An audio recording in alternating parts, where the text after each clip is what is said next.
I'm Mike, medical equipment specialist. Today we're going to talk about integrating the SoClean with the portable Z1 CPAP. That way you can put it all together easier than instructed normally on the video.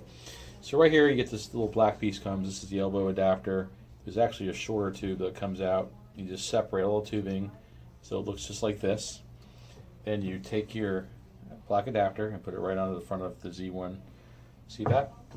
And then you take your long tube from the SoClean. Here's one of your filters that comes up to here, and you just plug it right on the side of the unit, right to the inlet on the adapter. So now the SoClean is attached. You simply take your CPAP tube, the long 6-foot tube or 4-foot tube that you're using, and then of course it goes into the bucket as normal. So now you have one complete system. This SoClean is attached right here. Here's your SoClean line that provides the ozone, and it's all leading to the SoClean system. And that's how it would look to integrate the system with the SoClean and the Z1. Thanks.